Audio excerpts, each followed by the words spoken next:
Hello दोस्तों, आप सभी का मेरे YouTube channel Shyam sir SDM में स्वागत है। आज हम मुस्लिम आक्रमण जो भारत में हुए थे उसके बारे में डिटेल से पढ़ेंगे। यहाँ से एग्जाम में एक प्रश्न या दो प्रश्न हर एग्जाम में देखने को मिलता है।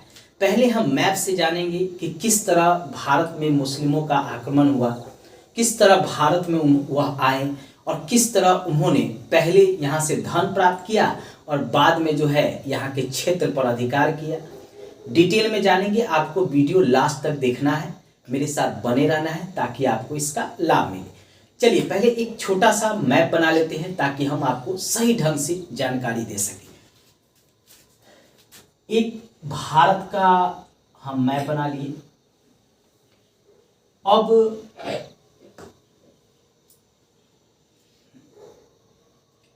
ये भारत का मैप है, बनाना कठिन नहीं है, थोड़ा सा प्रैक्टिस करेंगे तो आराम से बना लेंगे। ये भारत है, इसके बगल में ये पाकिस्तान है और इसके बगल में ये जो है अफगानिस्तान है। अब जो अफगानिस्तान है, पाकिस्तान है, इसी में सिंध प्रांत है, ठीक है। और सिंध प्रांत में ही यहाँ पर सबसे पहले मुसलमानों का आक्रमण हुआ था इस तरफ से, यानी मध्य एशिया से सबसे पहले मोहम्मद बिन कासिम भारत में आया था और उसने सबसे पहले सिंध पर आक्रमण किया और यहाँ का शासक दाहिर था और उसको हराया और फिर उससे जो है बहुत सारा धन प्राप्त किया। क्या प्राप्त किया? धन प्राप्त किया। यानी सबसे पहले भारत पर आक्रमण मोहम्मद बिन कासिम द्वारा 712 ईस्वी में हुआ। भारत पर आक्रमण, ठीक है। और मोहम्मद बिन कासिम ने कहां आक्रमण किया? इसने आक्रमण किया सिंध पर। ये वाला जो क्षेत्र है यह सिंध है और इसी पर सबसे पहले आक्रमण किया और सिंध का शासक दाहिर था, जिसको मोहम्मद बिन कासिम ने दाहिर को हराया और हराने के बाद जो है दाहिर से बहुत सारा धन प्राप्त किया। यानी मोहम्मद बिन कासिम ने क्या किया? धन प्राप्त किया। इसके अलावा इसने जजिया कर भी लगाया सिंध में। जजिया कर इसने लगाया। जजिया कर कहते थे कि जो गैर मुस्लिम होता था उससे एक प्रकार का धार्मिक कर लिया जाता था, उसी को कहा जाता था जजिया। और दाहिर को हराने के बाद उसके क्षेत्र में इसने जजिया कर लगाया। कहा कि सभी लोग जो है ये गैर धार्मिक कर जो है वह हमको देंगे। तो पहला मुस्लिम जो आक्रमण हुआ था मोहम्मद बिन कासिम में, उसका ये प्रभाव रहा। और इसके बाद जो है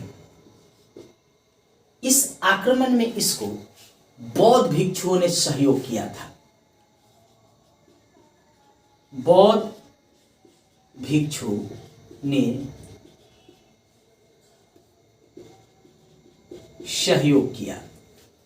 इस जो प्रथम आक्रमण हुआ था मुस्लिम का, उस आक्रमण में जो है बौद्ध भिक्षुओं ने सहयोग किया। यह इतिहासकारों का मानना है, कहना है कि बौद्ध और ब्राह्मण दोनों के बीच टकराव चलता था।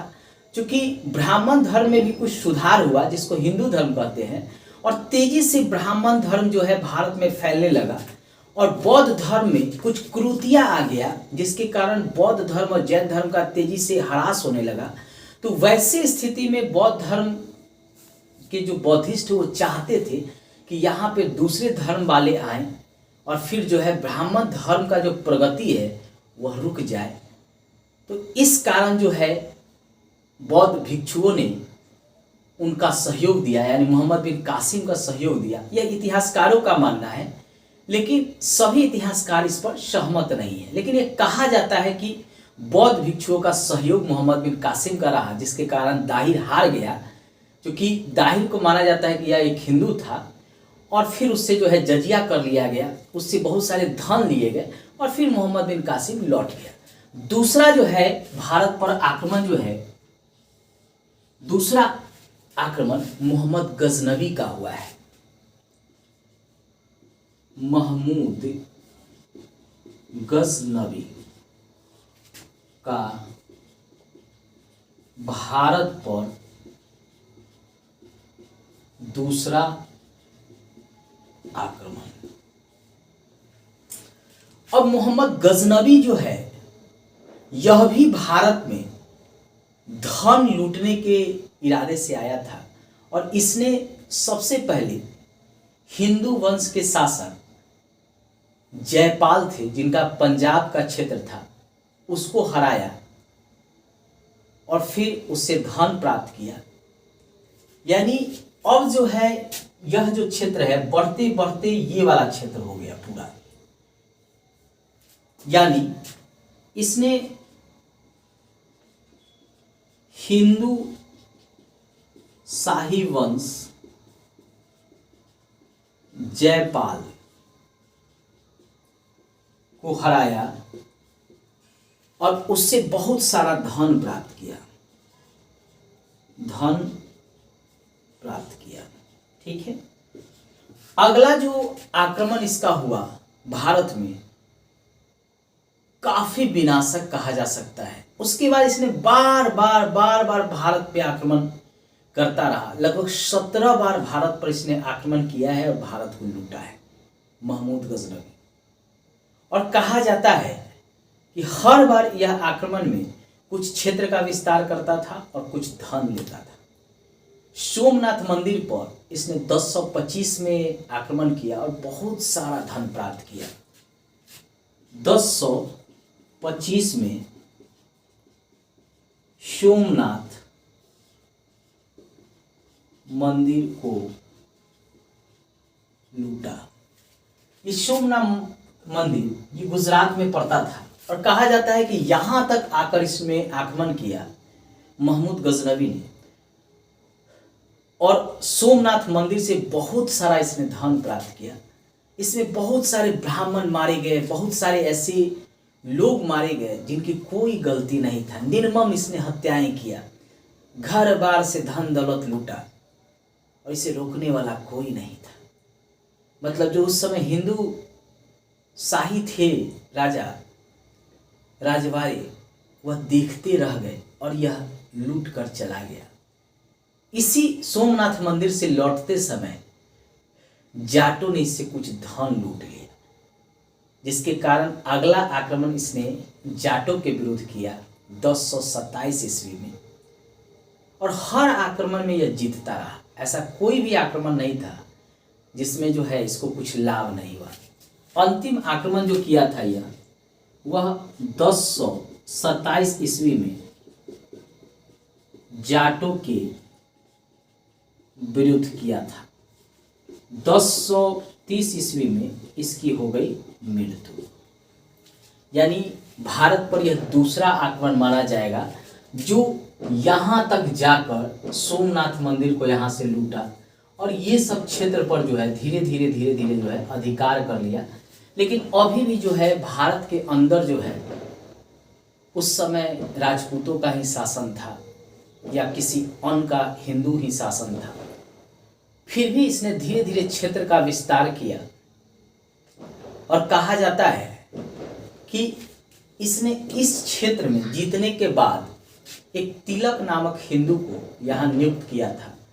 अपना सेनापति तिलक था, उसके सहयोग से मोहम्मद गजनवी जो है बार बार भारत में आक्रमण करता था और तिलक जो है उसको सहयोग करता था। यह एक ब्राह्मण था। तिलक को जीते गए क्षेत्र सौंपा। कहाँ? भारत में। अब यहाँ से बार बार प्रश्न पूछता है, इसलिए हमको यह भी जानना है कि प्रश्न किस तरह से पूछे जाएंगे। तो देखिए, सबसे पहले तो पूछता है कि भारत पर किसने जो है सबसे पहले आक्रमण किया था। तो मोहम्मद बिन कासिम किया था। तो यही सबसे ज्यादा पूछता है। कब किया था? तो 712 ईस्वी में किया था। ये भी आता है, यानी ये बहुत इंपॉर्टेंट है। किसके विरुद्ध किया था? तो दाहिर के विरुद्ध किया था, जिसमें क्या हुआ था? तो दाहिर की हार हो गई थी। क्या प्राप्त हुआ था इसको? तो धन प्राप्त हुआ था। दाहिर का क्षेत्र कहाँ था? तो सिंध में था। ये सब आपको याद रखना है। सबसे पहले भारत में कब जजिया लागू हुआ था? तो सिंध में ही जो दाहिर का क्षेत्र था वहीं सबसे पहले जजिया कर लागू हुआ था। किसने सहयोग किया था? तो बौद्ध भिक्षुओं ने किया था। ये बार बार आता है। अब अगला प्रश्न है, महमूद गजनवी भारत पर कितने बार आक्रमण किया? तो 17 बार आक्रमण किया। पहला आक्रमण हिंदू शाही वंश के जयपाल के विरुद्ध हुआ। ये कई बार पूछता है और जयपाल हार गया। अन्य जो इधर हिंदू शासक थे उन्होंने जयपाल को सहयोग नहीं किया, जिसके कारण बेचारा हार गया। इसीलिए कहते हैं ना, एकता में बल होता है। अगर आप एकत्रित रूप से नहीं रहेंगे, अलग अलग रहेंगे, तो आपको कोई भी तोड़ देगा। जैसे 5 भाई है, अगर पांचों संयुक्त रहता है परिवार में, तो उस परिवार को कोई जल्दी नहीं हरा पाता है। लेकिन पांचों भाई में मतभेद रहता है तो उसको आराम से तोड़ा जा सकता है, हराया जा सकता है। वही हाल यहाँ हुआ। सारे हिंदू शाही जितने भी राजा महाराजा थे देख रहे थे, और इधर जो है आकर हरा कर चला गया धन लूट कर। उसके बाद सबसे चर्चित जो महमूद गजनवी का आगमन था वह सोमनाथ मंदिर पर था। कई बार ईस्वी सन पूछता है, कब हुआ था, कहाँ हुआ था? तो सोमनाथ। क्या प्राप्त किया था? तो धन प्राप्त किया था। और अंतिम जो है जाटों के विरुद्ध हुआ था। ये क्वेश्चन आपसे इस तरह पूछता है। लास्ट में हम क्वेश्चन फॉर्म में भी देखेंगे, तो कहाँ कहाँ से क्वेश्चन उठता है यह भी आप पढ़ते समय जानिए। आपको ये ध्यान रखना होगा। एक बार आप स्क्रीनशॉट ले लीजिए, फिर हम आगे चलते हैं। अगला आक्रमण जो है मोहम्मद गोरी का होगा। मोहम्मद गोरी। मोहम्मद गोरी भी जो है वह भी कहा जाता है कि भारत पर कई अभियान किया था, लेकिन उसको अंतिम में सफलता मिला था। सबसे पहले जो है वह मुल्तान में आक्रमण किया था। मुल्तान में एक कबायली जनजाति था, यानी इस क्षेत्र में, और यहाँ से उसने धन प्राप्त किया था। उसके बाद मुल्तान के बाद उसने दूसरा आक्रमण गुजरात पर किया था 1178 ईस्वी में भीम द्वितीय के विरुद्ध, और उसमें हार हो गई थी। मोहम्मद गोरी ने 1178 ईस्वी में गुजरात के शासक भीम द्वितीय के विरुद्ध अभियान किया, जिसमें उसकी हार हो गई। आया था गुजरात जीतने। ये गुजरात का क्षेत्र है। यहाँ पे शासक था भीम द्वितीय। उसने जो है इसको आसानी से हरा दिया, क्योंकि वह तैयार बैठा हुआ था, वह भी शक्तिशाली था, और कहा जाता है कि इस युद्ध में गोरी को बुरी तरह से पराजित किया। चाहता तो भीम द्वितीय मार देता, लेकिन इसको जिंदा छोड़ दिया, और उसी का फायदा था कि ये बार बार भारत पर आक्रमण किया और बाद में भारत के क्षेत्रों को भी जीत लिया। दूसरा आक्रमण जो है इसका भारत पर होता है पृथ्वीराज चौहान के विरुद्ध। पृथ्वीराज चौहान के विरुद्ध 1191 में तराइन में, जहां गोरी की हार होती है।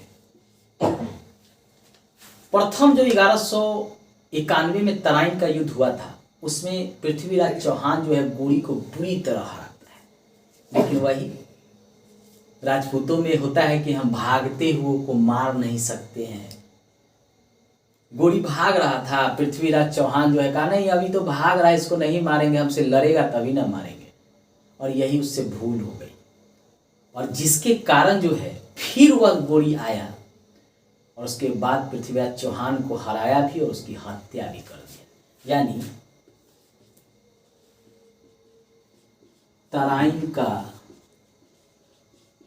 द्वितीय युद्ध 1192 ईस्वी में, जिसमें गोरी जीता, पृथ्वीराज चौहान की हार हो गई, छोड़ दिया जिंदा।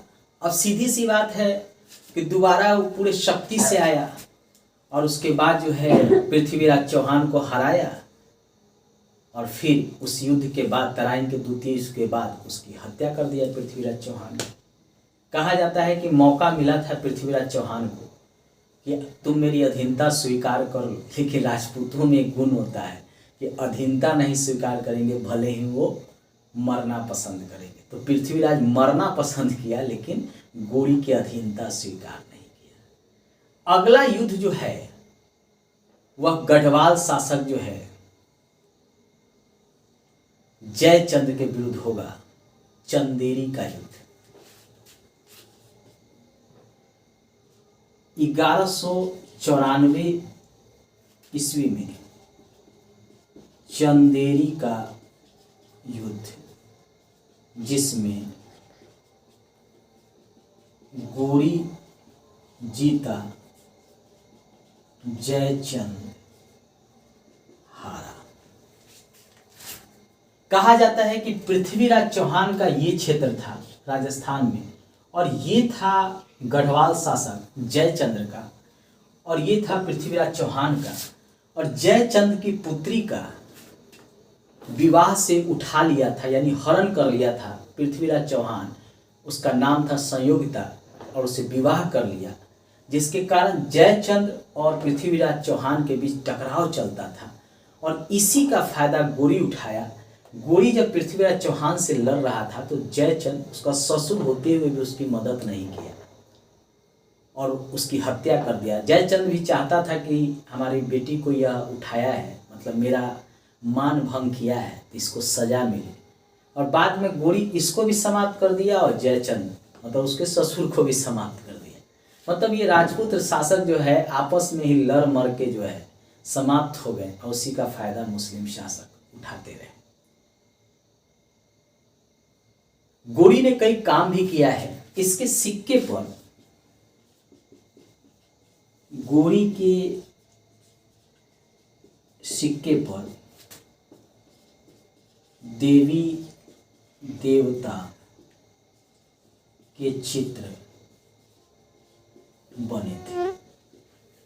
जो गोरी ने सिक्का चलाया इस क्षेत्र में, उस पर विभिन्न देवी देवता के चित्र बने थे। कहा जाता है कि जो पुराने सिक्के थे जिस पर पहले से हिंदू शासक जो है देवी देवता का चित्र बनाते थे, उसका एक तरफ तो था, दूसरी तरफ जो है कलमा खुदवा दिया या अपना तस्वीर लगवा दिया, उस तरह के सिक्के जो है चलते थे। इसके अलावा जो है गोरी ने अंतिम अभियान जो है खोखरों के विरुद्ध किया 1205 में, और वहीं पे खोखरों द्वारा उसकी हत्या कर दी गई। 1205 में खोखरों के विरुद्ध अंतिम अभियान जिसमें 1206 ईस्वी में उसकी हत्या खोखरों द्वारा कर दी गई। अब गोरी का कहानी खत्म। अब जो है कुतुबुद्दीन ऐबक आएगा, तो नेक्स्ट वीडियो में जो है कुतुबुद्दीन ऐबक के बारे में हम पढ़ेंगे। अब चलिए यहाँ से प्रश्न कैसे आएगा यह भी जानिए। देखिए, सबसे पहले तो गोरी का पूछता है कि भीम द्वितीय पर कब गोरी जो है आक्रमण किया था, ये पूछता है। और गुजरात का शासक कौन था, ये सबसे ज़्यादा पूछा जाता है। तो आपको ये भी याद रखना है, और गुजरात के शासक भीम द्वितीय पर आक्रमण किया उसको याद रखना है। फिर इसका पृथ्वीराज चौहान के साथ जो है तराइन का प्रथम युद्ध हुआ था 1191 में। यह तो कई बार एग्जाम में पूछा है, बार बार पूछता है। तराइन का प्रथम युद्ध कब हुआ, किसके साथ हुआ, किसने जीता, कई बार पूछा है। ये भी आई। उसके बाद तराइन का द्वितीय युद्ध कब हुआ, किसके साथ हुआ, कौन जीता, कौन हारा, ये भी कई बार पूछता है। तो ये आपको जो है एकदम रट लेना है। उसके बाद जो है 1194 में किसके साथ युद्ध हुआ, तो जयचंद के साथ हुआ, जिसमें जयचंद हार गया, ये पूछता है। उसके बाद एक क्वेश्चन बार बार बनाता है कि किस मुस्लिम शासक के सिक्कों पर देवी देवता के चित्र अंकित थे, तो गोरी के सिक्कों पर अंकित थे देवी देवता के चित्र, यह भी बार बार पूछता है। तो आपको ये जो है याद रखना है। दोस्तों लास्ट में यही कहेंगे, हमसे जुड़े रहिए, आपको सभी एग्जाम में जरूर फायदा होगा। धन्यवाद दोस्तों।